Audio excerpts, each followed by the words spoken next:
when the case was at SFU, I was afraid when they would take journalists for you. You would die in prison. That was what I said, and my mother was there. So I saw my mom cry. I said, please, don't do that. Whatever you want. I was afraid of noise then. I was afraid of the media then. I was afraid of going to the prison then. I was afraid to the court, going to the court then. And the court of manifestation did it in such a way that he's been able to give me reasons why he has turned my mess to my message. So if not for the question they asked about Mama Rainbow, I wouldn't have even mentioned anyone because a lot of people, when I was in there, some of my spiritual fathers sent people to me, daily, do you need money? I said, not money. Let me mention one. Others, I wouldn't mention. You know, Apostle Suleman. Yeah. It's very rugged minded, like, Genesis 11 million. I can send it to you now. I said, no, sir, it's not a issue of money.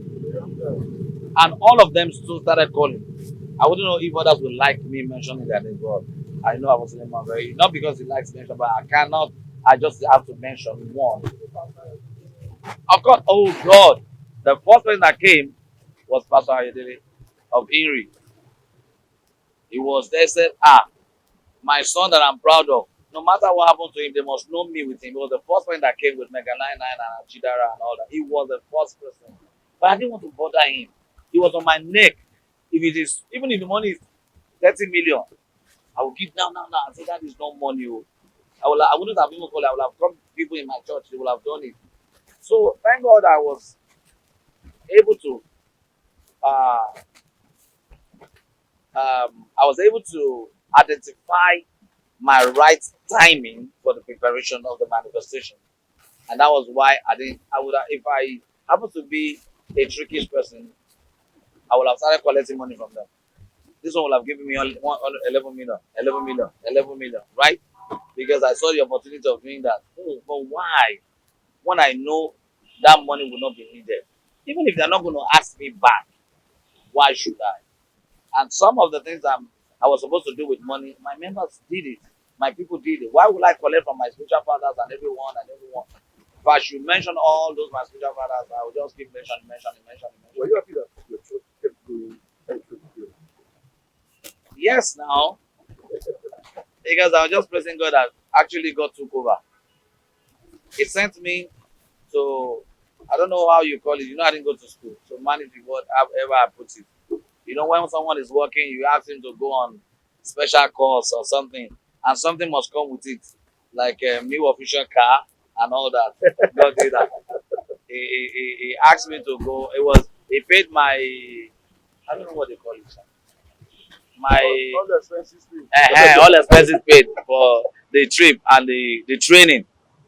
You know, when Were you able to read books? I read lots of books. And I've been able to write 2 books. Okay. And I've been able to write my movie too. So the movie will be out very soon. It's going to be a big one.